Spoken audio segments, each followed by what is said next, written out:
In less than 12 hours, Gasoline Alley will be busy with activity as NASCAR prepares for this year's Brickyard 400. And RPM Tonight welcomes you live to the Indianapolis Motor Speedway. Hello, everyone. I'm John Kernan. In the next half hour, we talk to Dr. Jerry Punch and Steve Grissom. Look back at the Gateway 300 and explore the relationship between the first NASCAR pole winner here at the Brickyard and a prize-winning cow.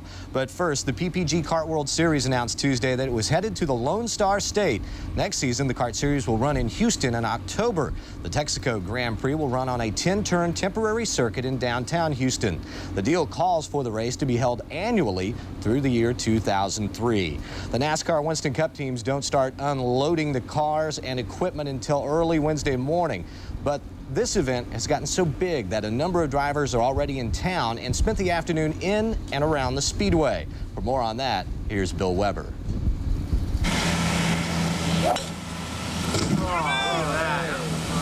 On-track activities here at Indianapolis are scheduled to begin on Wednesday. But on Tuesday, several Chevrolet teams got a jump on their Ford counterparts by doing a little driving at the Brickyard. The Brickyard crossing, that is. And the driving, well, not nearly as good as what we're going to see on Saturday. Oh, that one didn't go very good. If all of us get on a little bit, maybe we can win this thing. Well, good luck. We hope you finish second. We hope we win. We do have a side bet, don't we? Yes, sir. Okay. I'll take that in small bills. That'll work. We'll see. Good luck. Right. Ah, crud. How about winning today? Today's a piece of cake. Yeah, I got a great team here. It's loaded up pretty heavy. I'm the defending champion of this thing, you know. I carried them last year, and I guess I'm going to have to again. I got Shav Glick. Shav's about 82 years old. They say he's pretty good, though. Is it going to be safe out here today? Well, if you're directly in front of me, probably, because I don't hit everything even very straight. Watch these guys play. I mean, they're killing me. I shoot 80 all the time. I'm 91 right now.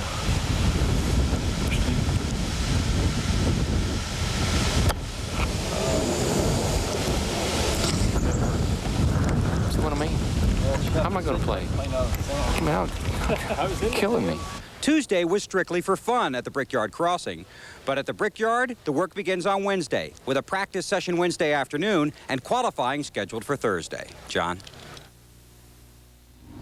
Dr. Jerry Punch is with us, and Doc, Hendrick Motorsports won the very first Brickyard 400 with Jeff Gordon taking the checkered flag. Now, how is Rick doing these days? John, I spoke to Rick just a little while ago, and as a matter of fact, today they upped his dosage of the interferon, and so today's not been a good day to talk to Rick. He's very, very weak. He's able to do things for 2 or 3, maybe 4 hours a day, but other than that, he really has to stay pretty much close to home. He can't really leave the house. He does business at home and has people come to him, but if he goes past 3 or 4 hours, he really pays for it. For the next couple of days, he pretty much has to stay in bed. In fact, the word is that Rick told me that within 60 days, they're going to check his bone marrow again to see if there's any chance that he's approaching remission. Hopefully, that's what they will find at that time. Now, it hasn't even been a year since Rick was diagnosed with leukemia, but he's made a huge impact on the awareness of this disease. It's remarkable what one person can do, and Rick Hendrick has had a tremendous impact, as you said, John. As we speak, there's a bone marrow drive ongoing in Fayetteville, North Carolina, and Rick was so proud of the fact that they had a goal set of 10,000 donors, and as of today, through this week, they had already gotten over 5,000. So his 1-800-MARROW-2 number that the carrier you see inside the cars on the in-car camera has had a tremendous impact. They've already found donors for a number of people with leukemia, including some people within the Hendrick organization who signed up and were found to be donors. Now, even though Rick can't be at the racetrack, he still keeps very involved with the race team on race day, doesn't he? Emotionally, he'd love to be here, and he has to be here in spirit only, but he is able to talk to his drivers. He told me he can actually talk to all 3 drivers from his living room via a radio hookup. In fact, at California, he said, I can sit and listen to your report and John Kernan and everybody else, you know, what's happening in the pits and on the air, and then I can talk to Ray Evernham and to all 3 of my drivers and determine who's going to do what. He said, I don't talk much, but it's nice to be able to communicate with them. And I knew Terry Labonte could go all the way on fuel, and Jeff and Ray were trying to decide whether they should stop or not. So I just sat back and listened, so I had maybe the best seat in the house. Now, this race here at the Indianapolis Motor Speedway is fast becoming one of the biggest races on the schedule, and in its brief history, it has provided some very memorable moments, hasn't it? Oh, incredible. Your friend and mine, Rick Mast, winning that first pole for the inaugural Brickyard 400. Jeff Gordon, who grew up in Pittsburgh, not far away, winning the second one, winning the first one. Dale Earnhardt winning the second one, and Dale Jarrett coming from way back outside the top 20 to win last year. Some remarkable runs, and along with teammate Ernie Irvin, who had a great run, but guys coming from back in the pack to be able to win this thing. 3 great years and 3 great memories. Okay, we've got some great memories. What about the race coming up this weekend? Who do you think is going to create the most memorable moment in this year's race? Well, Roger Penske's won more than anyone else here, although not in a stock car, and Rusty Wallace has the best average finish of any driver that's run the 3 Brickyard 400s. Only one driver, John, has started in the top 10 and finished in the top 10 in all 3 races, and that's Bill Elliott, and they are coming loaded for bear, you Elliott fans. Mike Beam, they got a new car they're bringing here. Earnhardt on a comeback, wouldn't that be a huge win for them? And maybe the Pontiacs, one of the Pontiacs coming. They ran awfully well in testing. They should be a factor come Saturday. All right, Doc, thanks a lot, and we'll be talking to you throughout the week, and enjoy yourself here at the Indianapolis Motor Speedway. Thanks, John. When we come back, Steve Grissom looks ahead to a good run this weekend at the Brickyard.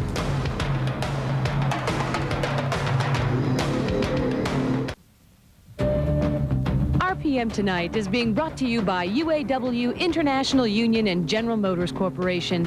Assembly line to finish line, teamwork wins. And by Paramount Pictures Event Horizon. Starts Friday, August 15th at theaters everywhere. Rated R. Welcome back to RPM Tonight. Steve Grissom hopes to run his second Brickyard 400 this weekend. Steve, you've had a chance to test here. What's the outlook for the weekend? Well, I'll tell you, we're pumped up with this Kodiak Monte Carlo. We did get the opportunity to come up and test a few weeks ago, and you know, everything went pretty well for us. So right now we're looking forward to tomorrow. Now, they put some rumble strips down in the turns, kind of keep you guys off of the grass. Did you get down and run on them? What kind of effect is that going to have? Well, when we come up and tested, they told us that they were going to add them when we come back for the race. So it's kind of like something you knew that in the back of your mind was going to be there. So, you know, with that, we pretty much just tried to stay in the racing groove. Now, 2 races ago, you posted your best finish of the year, 4th place finish out at Loudon. Now, at Pocono, I know it was a little bit disappointing, a 30th place finish, but is that Loudon performance something that you guys can build on for the rest of the year? Yeah, it sure is. I tell you, at Larry Hedrick Motorsports, we've had a lot of good runs this year. Just unfortunately, we haven't been there at the finish. And, you know, I know as a driver, I'm pumped up, and the team's pumped up, knowing that we can run good and have competitive runs. We just got to work on being there at the finish. Do you still have people talk about that spectacular crash at Atlanta to you? Everywhere we go, that's a heck of a way to be remembered. But, you know, again, my hat's off to the guys at the team. I mean, they've done an awesome job building that car and all their cars. And, you know, with that, fortunately, it was put together well, and we were able to come out of that crash okay. You know, a lot of people look at that and they say, man, how can you get back in a race car? But because you get out of it and walk away, that gives you confidence to keep getting back in, right? Yeah, it sure does. When I first went to the shop and walk around, look at the cars and see how they put the seats in and stuff like that, I mean, really, these guys take a lot of extra time. And, you know, with that, it gives you a lot of confidence as a driver to know that, you know, you guys care about you and go that extra mile. Now, you won 11 Busch Series races in your career, also the championship in that series in '93. So how tough an adjustment is it to come into Winston Cup and not be able to win right away? Well, I tell you, Winston Cup is without a doubt very competitive, and I mean, all these guys are the best, and you know, just to be able to run with them and that kind of stuff, you learn a lot. And you know, there's a certain amount of time there that it takes to kind of get your feet on the ground. And with that, you know, again, we feel like this year we're getting our feet on the ground, and hopefully we're now in the second half of the season we can have some good runs and finishes. Well, thanks a lot for dropping by, Steve. Thanks. Appreciate it. And good luck this weekend. All right, thank you. Appreciate it. When we come back, Darrell Waltrip, who finished 6th in the first Brickyard 400, will be here to chat about this year.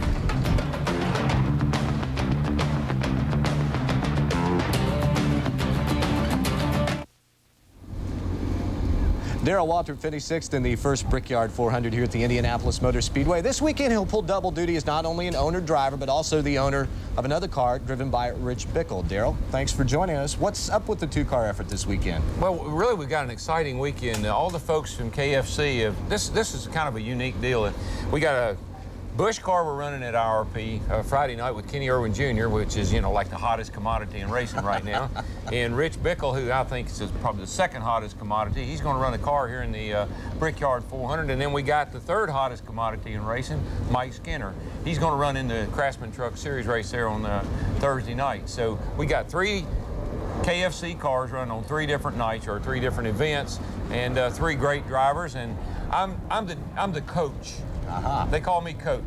And I've got some problems that I've got to work out with my team, but I think I'll be able to handle it all right. You're a good X's and O's man. I'm good at that, and then, you know, then I got to worry about my own stuff. So I'll have a busy weekend, but I'm really looking forward to it.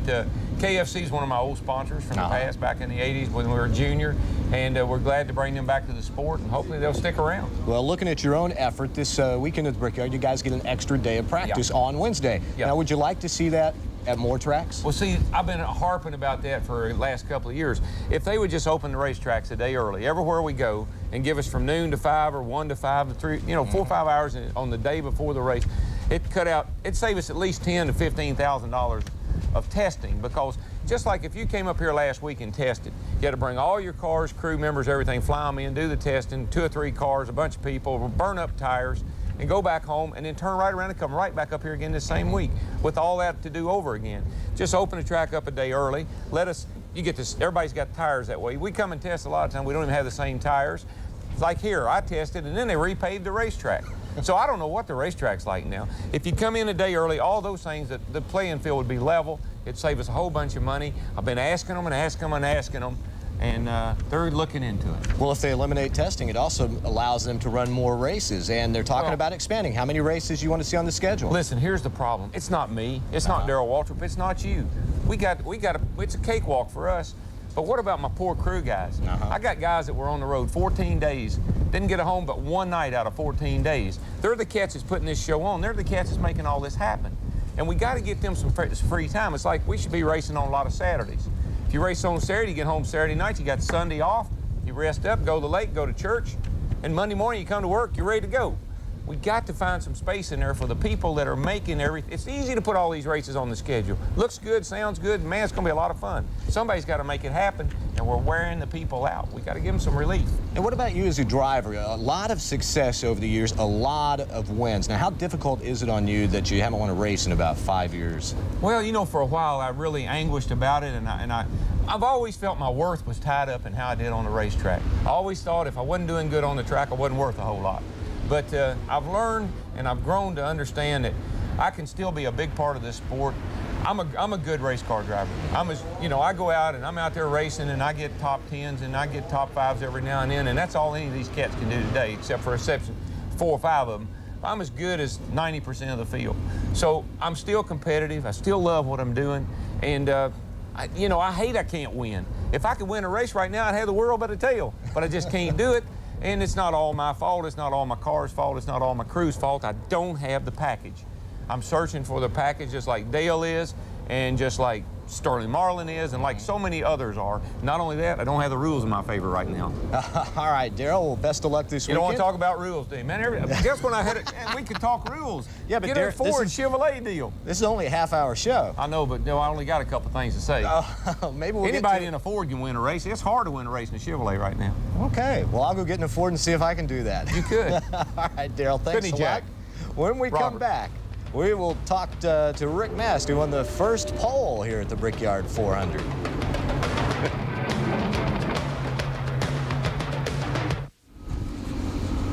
When the NASCAR Winston Cup Series first visited the Indianapolis Motor Speedway to race here in 1994, nobody knew what to expect when the green flag fell on the first Brickyard 400. Now, you should have known it would be unpredictable after watching pole qualifying. And that's the subject of Tom Higgins' rearview mirror. It was a major surprise when Rick Mast won the pole for the first Brickyard 400 in 1994. Surprised most of all were some of the reporters covering the race. They didn't know very much about Rick Mast. One close media pal from the Midwest pleaded with me for a tip. I told him to ask Rick about the cow. My friend thought I was setting him up for a joke, but he asked the question. Rick rolled his eyes at me and glared. He knew I was the informer. Rick then revealed to the big crowd of reporters the story of the cow. As a teenager in the mountains of Virginia, he sold a prize-winning cow for enough money to buy his first race car. And the green is out! I know Rick tires of the story, but it's utterly terrific. I mean, utterly terrific. In 78 previous runnings of the Indy 500, 151 different drivers have led a lap. Rick Mast Mast has become the first to lead a lap in the history of competitive stock car racing. And that's The tale of his moving experience made such good news fodder, forgive me, no more, that it got great play worldwide. But how tired are you of telling that story or hearing about it? Bill Weber, you know you're not supposed to ask that story anymore. How tired am I? I said, that's the end of this interview. How's that for how tired I am? The home folks around Lexington, Virginia were so proud of Rick, they began an annual golf tournament in his honor. The proceeds benefit a medical clinic that provides free care for the needy. Hundreds of people have been treated. Rick Mast is as proud of this charity as he is that first pole at the Indianapolis Motor Speedway. He deserves to be proud of both. Later that same year, Mast came close to winning his first Winston Cup race at Rockingham. He finished second to Dale Earnhardt. Since that time, though, Mast's career's more or less leveled out. Late last year, he decided to make a change, leaving Richard Jackson's team in search of success with car owner Butch Mock. One of the reasons I went with Butch, I wanted to go with an owner that was a racer, period. You know, all his focus is right on racing. You know, I can call down there Monday morning, he's not off at Hilton Head or somewhere in the mountains or messing around or whatever. He's in the race shop digging on the race car. We're a lot better race team than what we've shown. You know, I got a lot of admiration for Rick and a lot of admiration for my guys. And, you know, we haven't had the finish that we wanted, but we're doing pretty good all in all. 18 races into the season, and Rick Mast and Butch Mock feel they are finally putting together the pieces of a very disappointing season. The results? 31st in points, 2 missed races, and only 1 top 15 finish all season. After Sears Point, crew chief Jerry Kinnan was fired. What was left? 12 to 13 different cars, all with their own personalities. When we take a car and we run it, we come back next week, take another car and run it. Well, all the cars had little differences in them, you know what I mean? Different type snouts, different chassis configurations, different geometry, a little bit different on the difference on the bodies. What we're doing right now, we're standardizing all the race cars. I made a crew chief change, and I've got some guys from within that are really good, and I'm more or less letting them handle it. Right now, it's been a real.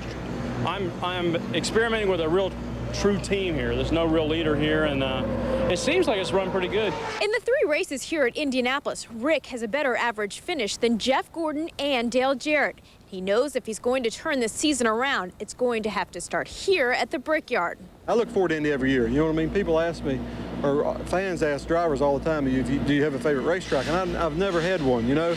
If any track's starting to inch ahead a little bit, it might be Indy. I've always done well here. You know, I've had some tough luck here, but I've always ran well here. So, you know, in the year we've been through so far with Butch and the whole deal, yeah, we need to turn it around at Indy. We did real well. We felt like at New Hampshire, things were getting on track. At Pocono, the car was going good. Both races was going good. We had some problems. So, well, maybe with what we learned and the things we're doing, if we go to Indy and have good luck, we'll run real good. With 8th and 9th place finishes in the last 2 Brickyard 400s, Mast's average finish in this race stands at 13th. In the previous 3 races, he has qualified no worse than 9th. He led a couple of laps in the first Brickyard 400, as has completed all but 1 lap. The NASCAR Busch Series also is in the Indianapolis area this weekend, racing on Friday night. They first visited the Indianapolis Raceway Park in 1982. They have a history at that track. Last weekend, it was a different story as they visited the Gateway International Raceway for the first time. It was hot, very hot.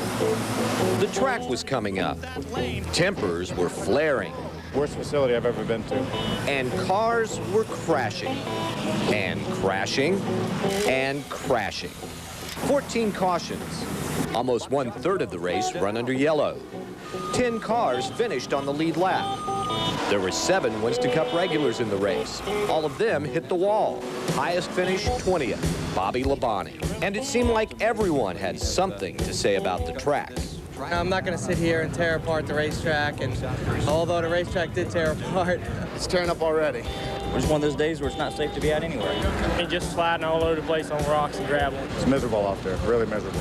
I just got out in the loose stuff where the racetrack's tearing up. Everybody playing around in the marbles, you know, somebody's going to get hurt. 1 and 2 is really bad. Coming off the corner, it was just like ice. Victim of the racetrack. We were just trying to survive. I don't want to beat a dead horse, but they better fix this place before they want us to come back. We did survival of the fittest thing. So, who were the big winners in Saturday's Crash Fest at the inaugural Gateway 300? There weren't many, but we managed to find a few. Elliott Sadler and his crew. Sadler wrecked in the last practice Friday, and his team pulled out the backup car. Changed a carburetor, shocks, and springs in 7 minutes. Enough time for him to make 1.5 practice laps. It shows you how tough and how hard these guys want to work, and you know, they worked like dogs the last 2 days. And I'm just glad that I could get them a win and help pay back some of that stuff. A lot of that sweat is hotter here. I think I've never been in a bush race this hot. Pole sitter Joe Bessie. He came away with a 9th place finish, his 3rd top 10 of the season, and the only driver to start in the top 10 to also finish there. I was pretty honest going into this thing. I knew we weren't quite capable as a team to win this race, and just decided that I was going to finish it. We were going to have a good finish. I just raced the racetrack all day. Jason Keller. He found out last week he lost his sponsor for 98. He needed a good finish, and he got one. I'm pumped up again. Jason Keller can drive a race car, and we can finish up front, and we're back, and we just need to prove it and stay back. And the points race, both Randy LaJoie and Todd Bodine had problems, and LaJoie's 37-point lead rose a mere 21 points to 58. This is what we were trying to avoid, you know, and it happened. It's part of racing. It's part of the points deal. The race that became a battle of attrition was won by the Warriors of Diamond Ridge Motorsports. And with 2 straight wins, the Phillips 66 team is on a roll, heading to IRP Friday. Check out Tuesday's Fast Fact. Even though he was first to make a qualifying attempt, H.B. Bailey wasn't fast enough to make the field. We'll be right back.